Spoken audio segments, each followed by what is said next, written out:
వరద నీటితో కృష్ణమ్మ పరవళ్లు తొక్కుతోంది. 2009లో భారీ వరదల తర్వాత కృష్ణానదిలో ఆ స్థాయిలో వరద ప్రవాహం కొనసాగుతోంది. కర్ణాటకలో వర్షాలు తగ్గుముఖం పట్టకపోవడంతో ఎగువ నుంచి భారీ స్థాయిలో వరద నీరు కిందికి ప్రవహిస్తోంది. దీంతో శ్రీశైలం, నాగార్జున సాగర్ ప్రాజెక్టుల గేట్లన్నీ ఎత్తివేసి నీటిని కిందికి విడుదల చేస్తున్నారు. పులివెందుల ప్రాజెక్టు కూడా పూర్తి స్థాయిలో నిండిపోవడంతో అధికారులు 5 లక్షల క్యూసెక్కుల నీటిని విడుదల చేస్తున్నారు. పులిచింతల నుంచి వస్తున్న నీటితో విజయవాడలోని ప్రకాశం బ్యారేజ్ వద్ద జలకళ సంతరించుకుంది.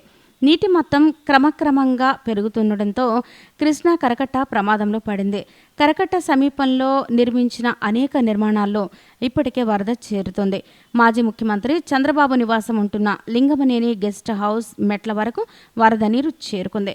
సాగర్ నుంచి నీటి విడుదల కొనసాగుతున్నందున పులిచింతలకు వరద నీరు వస్తోందని, అక్కడి నుంచి 6 లక్షల క్యూసెక్కుల నీటిని వదిలితే కృష్ణానది కరకట్ట పూర్తిగా మునిగిపోయే ప్రమాదం ఉందని ఆందోళన వ్యక్తం చేస్తున్నారు. చంద్రబాబు నివాసం ఉంటున్న ఇల్లు కరకట్టపై అక్రమంగా నిర్మించారని ఏపీ ప్రభుత్వం ప్రకటించిన సంగతి తెలిసిందే. చంద్రబాబు సీఎంగా ఉన్న సమయంలో అక్రమ కట్టడంలో నివాసం ఉండి సభ్య సమాజానికి ఏం మెసేజ్ ఇచ్చారు అంటూ వైసీపీ నేతలు ఆరోపణలు గుప్పిస్తూనే ఉన్నారు.